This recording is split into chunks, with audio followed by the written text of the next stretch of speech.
Now an important angle follow-up. 2 high school boys were suspended and accused of sexual harassment. This was last spring after complaining about a biological girl using their locker room. I'm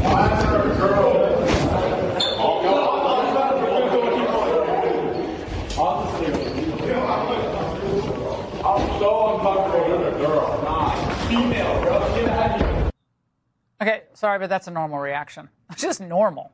Tonight, though, a federal judge demanding that the parents who sued the school cough up a $125,000 bond by the end of business tomorrow to cover the district's legal expenses if the court rules against the families. So now, in addition to worrying about how this is all going to impact their kids, the parents have to worry about, losing a huge amount of money or maybe even going broke? Judge Leonie Brinkema, a Clinton appointee, did give one reprieve for families, ruling that the Loudoun County School Board can't move ahead with suspending one of the boys while his case is being appealed. Big deal. Here to react exclusively, Seth Wolf, father of one of the boys, and Ian Pryor, senior counsel at America First Legal. Seth, we know you're trying to raise money to pay this bond. Where does that stand?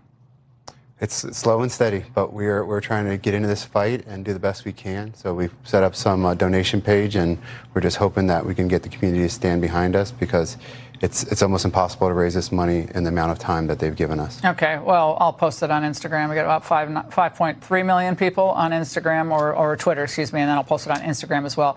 Ian, this is insane.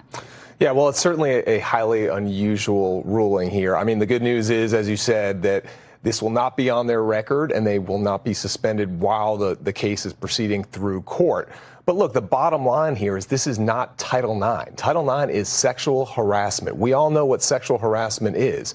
You know, Loudoun County Public Schools had 159 Title IX complaints, and they did 0 on 159. Their own internal report found. Now they come here and find Title IX violations against boys for merely expressing discomfort with a girl in the boys' locker room. We know exactly why they did that. It's all politically motivated. So, Seth, you seem like very calm about this. I would not be as calm. Yeah, I mean, I find this to be so appalling that you have to go through this as a parent, but more importantly, that the boys having, I'm sorry, a normal teenage reaction to this are being told, no, you're the problem. That's essentially what they're being told. Am I getting this wrong? No, you're getting it completely right. You know, they made it seem like they're the problem for asking questions about why there was a female in the boys' locker room. Was this someone that was known to them as a trans kid or what?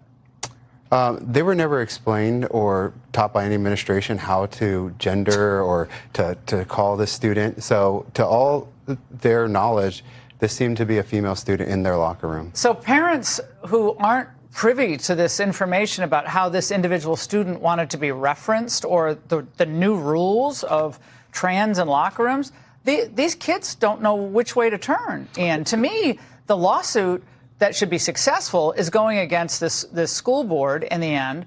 And this school board has got to answer to the basic principle of due process and a child's right to privacy in a space like this. Absolutely, and that's part of what we're suing under, which is this policy which allows a girl to use a boy's locker room, even when she presents as a female, dresses as a female, and is all respect female. She gets to use this locker room because of the policy. There's absolutely no law, there's no federal law, there's no state law that allows people to use locker rooms of the opposite sex. The Virginia Attorney General's office found that these boys' Title IX rights were violated. The United States Department of Education found that these boys' Title IX rights were violated. And we're confident we're actually going to win this case on behalf of these boys and on behalf of students throughout Loudoun County and Virginia. That's why that AG race where Jay Jones is up against Jason Miyares, correct, is so important in the Commonwealth of Virginia as well. Now, Loudoun County Public Schools told The Angle that it remains committed to fostering a safe, inclusive, respectful learning environment for all students. Harassment, discrimination, or bullying of any kind is not tolerated within our schools. Seth, implicit in that is your son bullied this individual child. Yeah, my son and this other student, they never even spoke to this child. So I don't understand how it could be considered bullying or even harassment in any sort whatsoever. Also, I'm worried, Ian, about how this affects the boys going forward, even if it's not on their record. how this affects them. Right, absolutely. I mean, this is something that they've already had to deal with. Seth's son has already been suspended 1 day because Loudoun County Public Schools didn't give us the opportunity to file a complaint before suspending him. So fortunately, we were able to get a restraining order. But I mean, this is how these schools operate. They don't care about their individual students. All right, so by the end of this hour, I will have logged your page for fundraising. Thank you. Hope it helps. Thank you. Seth and Ian, thank you both very much.